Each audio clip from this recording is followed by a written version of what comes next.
በጌታችን በኢየሱስ ክርስቶስ ስም የተወደዳችሁ የእግዚአብሔር ቤተሰቦች በየሳምንቱ የሚተላለፈውን ይህን የሪፍት ቫሊ ግሎባል ሚሽን የፍቅር ማህበረሰብ ግንባታ ፕሮግራም እየተከታተላችሁ እንዳላችሁ አምናለሁ።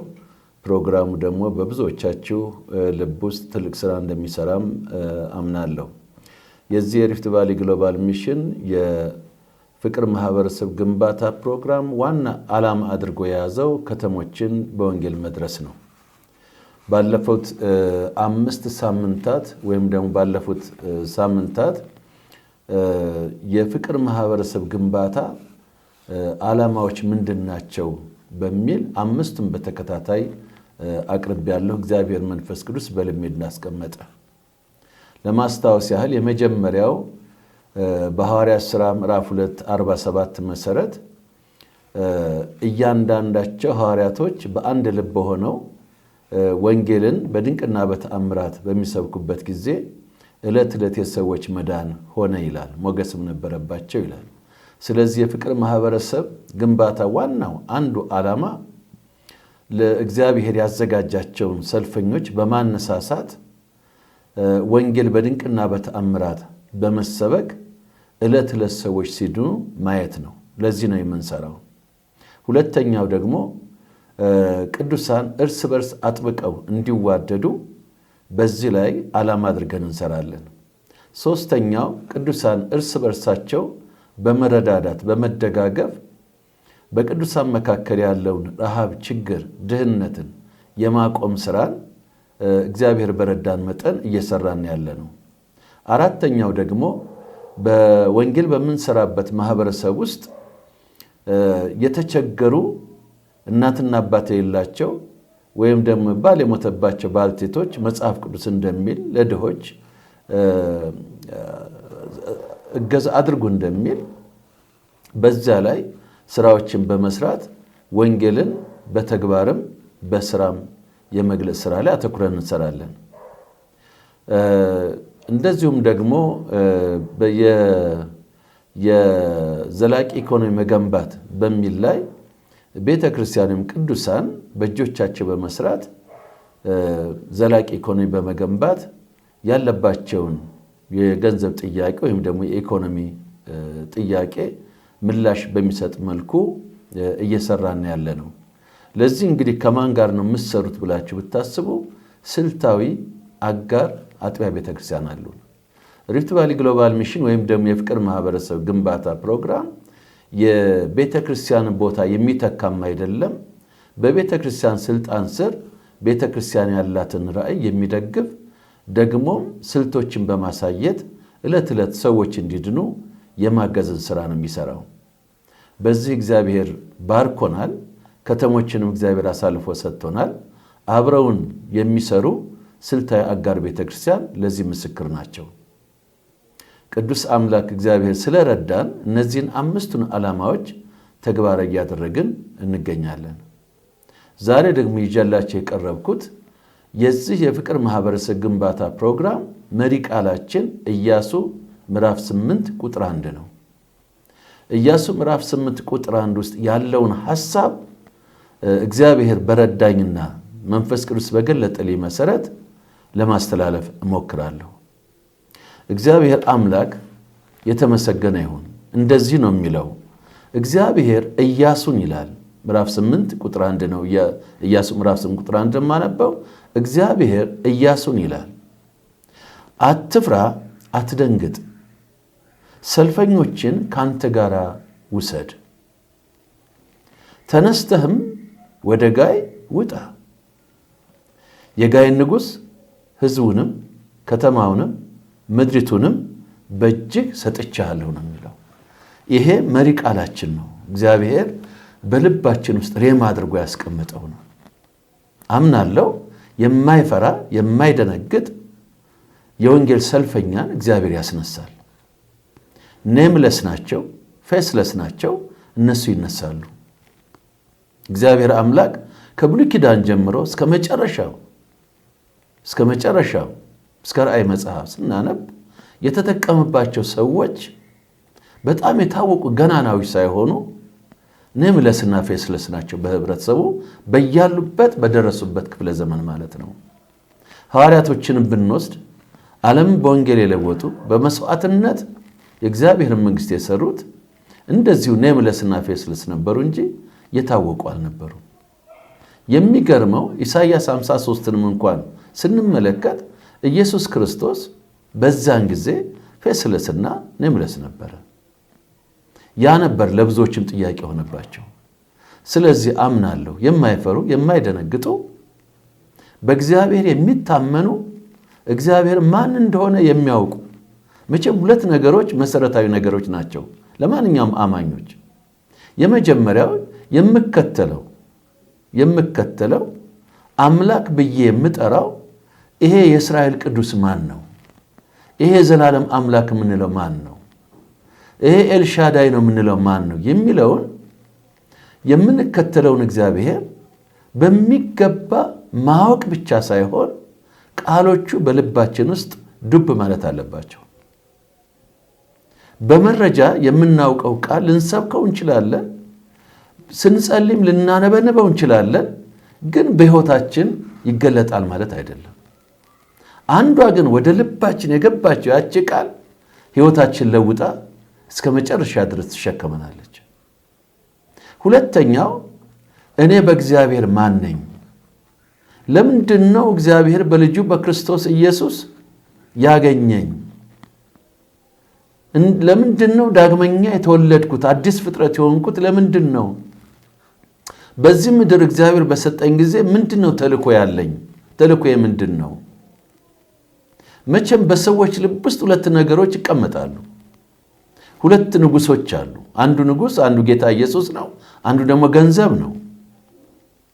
ስለዚህ በሰው ልብ ውስጥ ገንዘብ ከተቀመጠ ምንም ዳግመኛ ተወለድኩ ቢል ልቡና ሐሳቡ ከፀሐይ በታች ምድራዊ ነው። ኢየሱስ ግን የተቀመጠበት ልብ ሁልጊዜ የሚያስበው ሰማያዊ ነው። እሱ ነው ፕሮክሲ ማስተር ወይም ደግሞ የክርስቶስ ውክልና ያለው ሰው እሱ ነው። መልእክቱም ወንጌል ነው፣ የሚያስበው ወንጌል ነው። ሌላ አጀንዳ በሕይወት ውስጥ የለም። ለሚቀር ነገር ከፀሐይ በታች ለሚቀር ነገር ብድራት ለሌለው ነገር ረብ ለሌለው ነገር ጊዜውንም አያሳልፍም፣ ኢኮኖሚንም አሳልፎ አይሰጥም። ለራሱ ዝና ለራሱ ስልጣን ወይም ደግሞ ነገ ይህን አገኝበታለሁ የሚል ራእይ የለውም። እሱ ድሃ ሆኖ ብዙዎችን ባለጸጋ ያደርጋል። በብዙ መስዋዕትነት ብዙዎችን ከሞት መነዳት ወደ ሕይወት ያመጣቸዋል ማለት ነው። ስለዚህ እግዚአብሔር ኢያሱን መጥቶ አትፍራ አለው፣ አትደንግጥ አለው። ይሄ መቼም አትፍራ የሚለው በብዙ ቦታ ላይ እግዚአብሔር ተናግሮታል። ነገር ግን ለኢያሱ ይሄ ቀላል ነገር አይደለም። ምክንያቱም ኢያሱ በምዕራፍ 7 ላይ በጋይ በጣም ደካማ በተባለ ኢያሱም ደግሞ ንቆት በነበረው ጠላት ተመቷል፣ ልብሱን ቀደዋል። ይሄ የሆነበት በኃጢአት ምክንያት ነው። በእስራኤል መካከል አካን የሚባል ሰው ልክ ያልሆነ ነገር ሰርቶ ስለነበረ በሱ ኃጢአት ምክንያት ሽንፈት ሆኖባቸዋል። ስለዚህ ያ ነገር ኢያሱን አስደንግጦታል፣ አስፈርቶታል። ታውቃላችሁ፣ ፍርሃት መጥፎ አማካሪ ነው። እንዳትራመዱ ምንም በሌለበት ቦታ አንበሳ አለ ይላችሁና ያስፈራራቸዋል። ምንም ነገር የለም። ከውድቀቱ የተነሳ ግን ኢያሱ ፈርቷል። ፍርሃት አለ። ፍርሃት ደግሞ እግዚአብሔር የሰጠን ራእይ እንዳንቀጥል እንዳናየው በጠራም በአምላካችን ላይ ኮንፊደንስ እንዳይኖረን ሰይጣን የሚያደርገው አንዱ ስልቱ ፍርሃትን በልባችን ውስጥ ማምጣት ነው። እንደዚሁም ደግሞ አትፍራ ብቻ ሳይሆን ያለው አትደንግጥ ነው። ሰው ሲደነግጥ የራእይ አቅጣጫውን ይስታል፣ የእግዚአብሔር ምሪት ይስታል። ወደዚህ ቦታ ሄድ ብሎት ከሆነ እግዚአብሔር ወደዚያ ቦታ እንዳይሄድ ያርበተብተዋል። ስለዚህ ኢያሱ የነበረበት ሁኔታ ቀላል አልነበረም። እግዚአብሔር ግን አትፍራ አትደንግጥ ሲለው እንሰማለን። እግዚአብሔር የተመሰገነ ይሁን።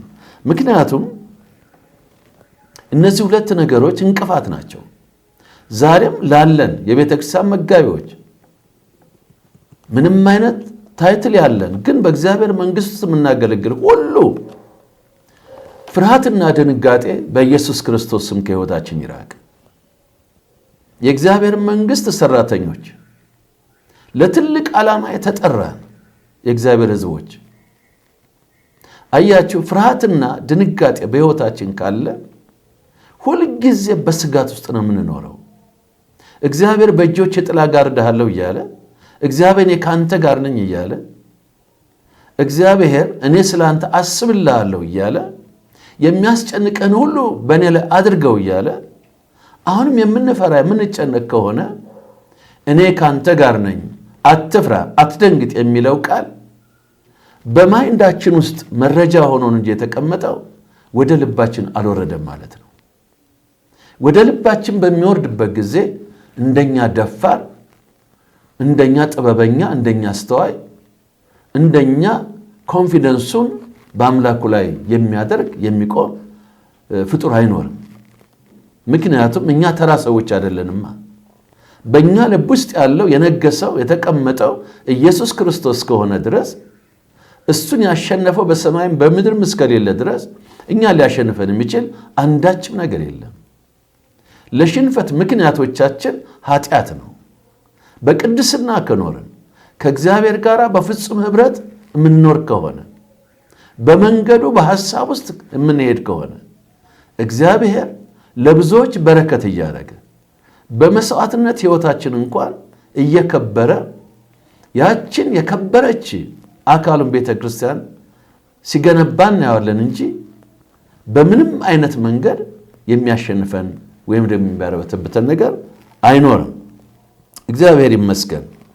እንግዲህ አትፍራ አትደንግጥ ሲለው 3 መልእክቶች አሉት በኢያሱ ሕይወት ውስጥ ማለት ነው። አንደኛ የስልጣን መልእክት ነው እየሰጠ ያለው። አይዞህ እኔ ካንተ ጋር ነኝ ብሎ መመሪያዎችን ሰጥቶታል። ስትራቴጂውን በሙሉ አሳይቶታል። ሌላው የመገኘቱን ማረጋገጫ ነው የሚሰጠው። እግዚአብሔር አትፍራ አትደንግጥ ካለ ምን ማለቱ ነው? እኔ ካንተ ጋር አለው ማለቱ ነው። በቃ እኔ ካንተ ጋር ነኝ። የሚያስደነግጥህ የሚያስፈራህ ነገር የለም። ጨለማ አያስፈራህም፣ ማዕበሉም አያስፈራህም። አለው ካንተ ጋር። አትፍራ አትደንግጥ። ብዙዎቻችን ኑሮ ያስደነግጠናል፣ እንጀራ ያስደነግጠናል፣ ቤት ኪራይ ያስደነግጠናል፣ ስራ ማጣት ያስደነግጠናል፣ ህመሞች ያስደነግጡናል። ነገ ልጆቻችን ምን ይሆናሉ፣ እድል ፈንታዬ ምን ይሆናል ያስደነግጠናል። እነዚህ ሁሉ ከፀሐይ በታች ያሉ አስተሳሰቦች ናቸው። እነዚህን ሁሉ እግዚአብሔር እኔ ካንተ ጋር ነኝ አትፍራ የሚለውን ይዘን በመንፈሳዊ ዓለም ውስጥ ድል ስናደርግ በገሃዱ ዓለም ደግሞ ድል እናደርጋለን። የሚያስጨንቀን አንድም ነገር የለም። ምክንያቱም አባታችን እግዚአብሔር አምላክ ሁሉን ቻይ ነው። የሚቀድመውም የለም፣ የሚያስጨንቀንም አይደለም። እሱ ለእኛ ያለው ዓላማ የሰላም እንጂ የጭንቀት አይደለም። ስለዚህ በመጀመሪያ ኢያሱን ለትልቅ ተልኮ ሲያነሳሳው ዋናው እያለ ያለው ምንድነው? መጀመሪያ ፍርሃትና ድንጋጤ ከሱ መጣል አለበት። እናንተ ኔምለስና ፌስለስ እግዚአብሔር እንደ ጌዴዎን የጠራችሁ፣ እንደ ኢያሱ የጠራችሁ፣ እንደ ዳዊት የጠራችሁ ቀን የምትጠብቁ ምናልባት ቀን የምትጠብቁት ምናልባት ከፍርሃት የተነሳ ሊሆን ይችላል። እግዚአብሔርን ከታመናችሁ ተገለጡ። የሚያስፈራችሁ የሚያስደነግጣችሁ አንዳች ነገር የለም። በምትገለጡበት ጊዜ እግዚአብሔር በእናንተ እጅ ተአምራትና በረከት ያደርጋል። በእናንተ ዓይን ፊት መናፍስቶች ሊቆሙ አይችሉም። በዓይኖቻችሁ የእግዚአብሔር ኃይል ስላለ በአንደበቶቻችሁ በሚወጣው ቃል ትነቅላላችሁ፣ ትተክላላችሁ። ምክንያቱም በውስጣችሁ ክርስቶስ ስለነገሰ መሪያችሁም መንፈስ ቅዱስ ስለሆነ እናንተ ናችሁ በዚህ ዘመን የዘመን መጨረሻ ሰራዊት ሆናችሁ ለኢትዮጵያም ለአፍሪካም ለዓለም ሁሉ በረከት የምትሆኑት እናንተ ናችሁ። ማንነትን አትይ። ኢኮኖሚ ስለሌለ ትንሽ አይደለህም። በብሔርህ ትልቅ ስላልሆንክ ትንሽ አይደለህም። በእውቀትህም ያልተማርክ ስለሆንክ ትንሽ አይደለህም። እግዚአብሔር አሳጥማጆችን ነው የጠራቸው። በብሉይ ኪዳን ብንሄድ የሚበቁ ሰዎችን ጠርቶ አይደለም ታሪክን የሰራው። የማይበቁ ሰዎችን ይጠራና ብቃትን ይሰጣቸዋል። ስለዚህ ዛሬም ኔምለስ ፌስለስ ለሆናችሁ የሰው ስርዓት ሰው ሰራሽ ማለቴ ነው፣ የመንፈስ ቅዱስ ስርዓት እያልኩ አይደለም። ሰው ሰራሽ ስርዓት፣ ሰው ሰራሽ ሕግ፣ ሰው ሰራሽ ደንቦች፣ ሰው ሰራሽ ወጎች በላያችሁ ላይ እንደ መረብ ሆኖ ለመነሳት ለመገለጥ እየፈለጋችሁ እንደ መረብ ሆነው አላንቀሳቀስ ያሏችሁ በእምነት ስትገለጡ እግዚአብሔር መረቡን ያነሳዋል። የዘላለም አምላክ እግዚአብሔር እሱ መኖሪያችን ነው። ዳዊት ያንን ነው ያለው፣ መኖሪያችን ነው እሱ። በእግዚአብሔር ካልታመንክ መኖሪያ እሱ ካልሆነ ፍርሃት ካንተ ሊወገድ አይችልም። ድንጋጤ ካንተ ሊወገድ አይችልም። ትእዛዙን ልትፈጽም አትችልም። የሰው ባሪያ ነው የምትሆነው። ምክንያቱም ለችግር መፍትሄ ሰው አድርገህ ቆጥረሃል፣ ድርጅት አድርገህ ቆጥረሃል። አይደለም። እግዚአብሔር አንዲት ቤተክርስቲያን አለችው፣ አንድ ቤተሰብ አለው። በዛ ቤተሰብ ውስጥ እግዚአብሔር አንተን ጠርቶ ከሆነ ቀብቶ ከሆነ መኖሪያ የዘላለም አምላክ እንዴት እንደሚመግብ እሱ ያውቃል። አንተ ሁሉ ነገር ተዘጋጅቶልኝ ይወጣለሁ ብለህ ከሆነ እሱ ሌላ ሴኩላር አስተሳሰብ እንጂ የመንፈስ ቅዱስ አሰራር ተወጣለህ። እግዚአብሔር ቀድሞ ይጠብቅሃል። እግዚአብሔር ቀድሞ ያዘጋጅልሃል። የዮርዳኖስን መከፈል ስናይ እንደዚያ ነው። የሐዋርያቶችን አወጣት እንደዚያ ነው። ምንድነው የምናገኘው? ሁሉን ጥለን ተከተልና አሉት። ምን ጎደለባቸው አላቸው። ምንም የጎደለብን ነገር የለም አሉ። በጣም የሚደንቅ ነገር ነው። ምንም ይዘው አልወጡም። ከረጢትም ይዘው አልወጡም። ገንዘብ ይዘው አልወጡም። ምንም ነገር አልጎደለባቸውም። ያ የዘላለም አምላክ እግዚአብሔር እሱ አልተለወጠም። ዛሬም ልጆቹን ይሸከማል። የምንኖረው በምንቆጥራት 1000፣ 2000፣ 10000 ብር አይደለም። እሷን ካልኩሌት ብታደርጋት ወጪህን ብትሰራው እና ከገቢ ጋር ብታገናኘው በፍጹም አይበቃም። ባላንሱ አይመጣም። ታዲያ እንዴት ኖርክ ብለህ ብታስብ የኖርከው እግዚአብሔር ጥቂቷን እያባዛልህ ነው። በማባዛት ስሌት ውስጥ ነው የምንኖረው። እግዚአብሔር አምላክ ሁሉን የሚችል አምላክ ነው። 5000 ለ5 እንጀራ መግቦ ወይም ደግሞ 1 ፍኝ ዱቄት እስከ 3 ዓመት ተበልቶ ብዙ ተአምራትን አይተን ዛሬ ኢየሱስ ክርስቶስ ትላንትና ዛሬ እስከ ዘላለም ያው ነው የምንለው በእኔ ሕይወት ላይ ዘላለማዊነቱን ወይ ደግሞ ኃይሉን ያጣል ማለት አይደለም። እግዚአብሔር ለሰጠን አገልግሎት የራሱ ስትራቴጂ አለው። ግን በዛ ስትራቴጂ ልንሄድ የምንችለው በመጀመሪያ ፍርሃትና ድንጋጤን በኢየሱስ ስም ከኛ አስወግደን ነው። ፍርሃትና ድንጋጤን ዘልንወጣ አንችልም።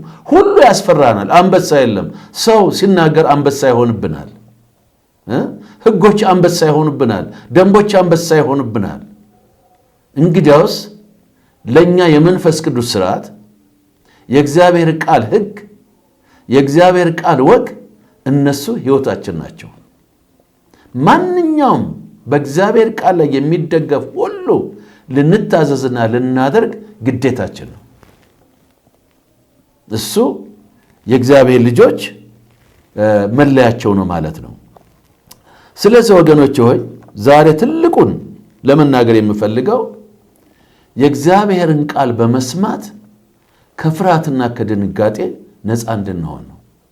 አዎ በምድራችን ኔምለስና ፌስለስ ይነሳሉ። አሁንም ተነስተዋል።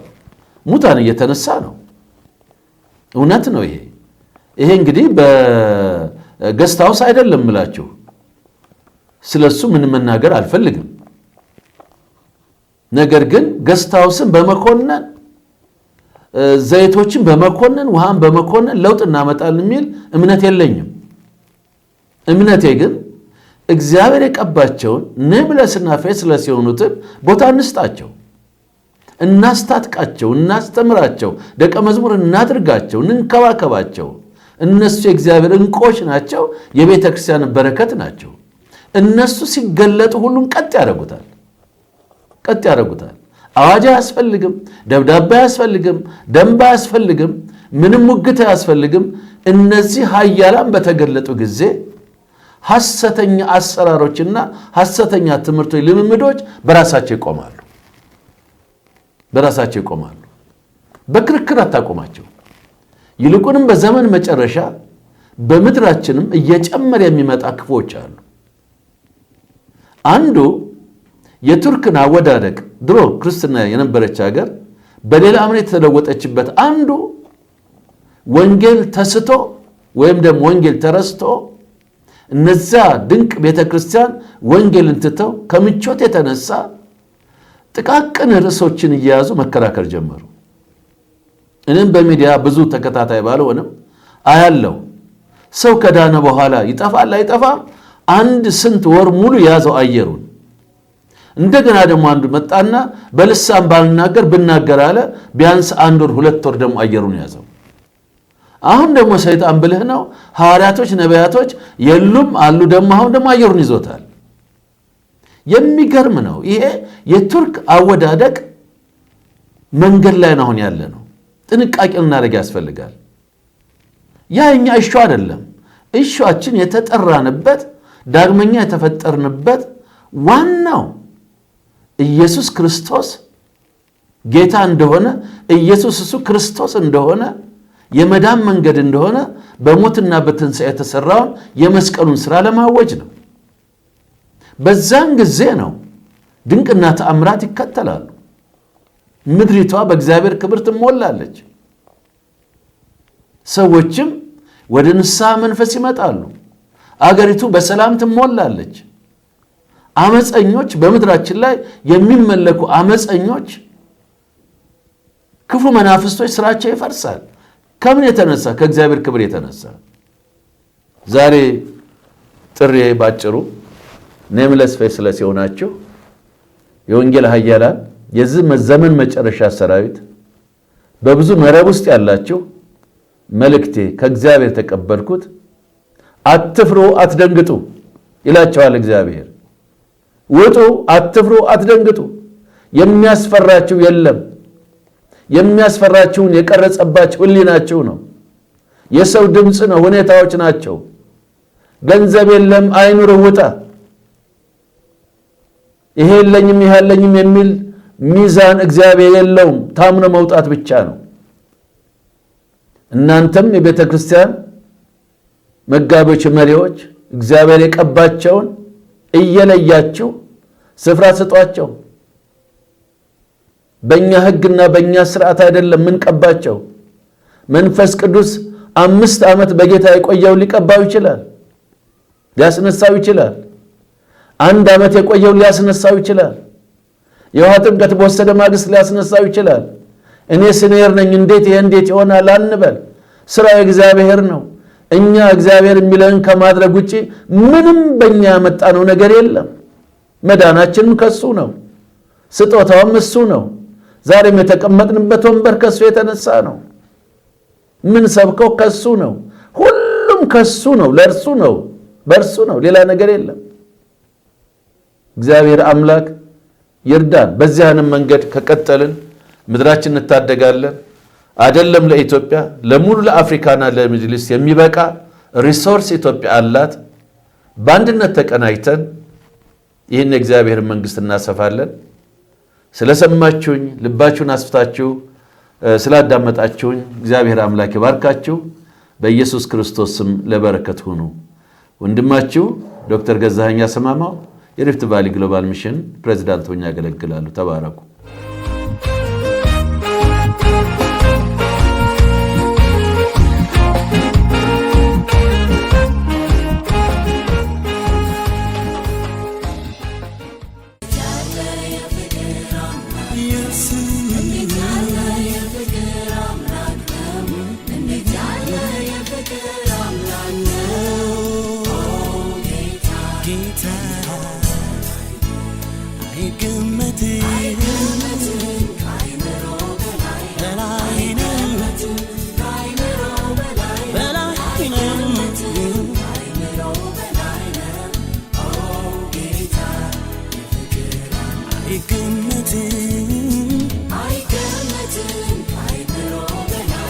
I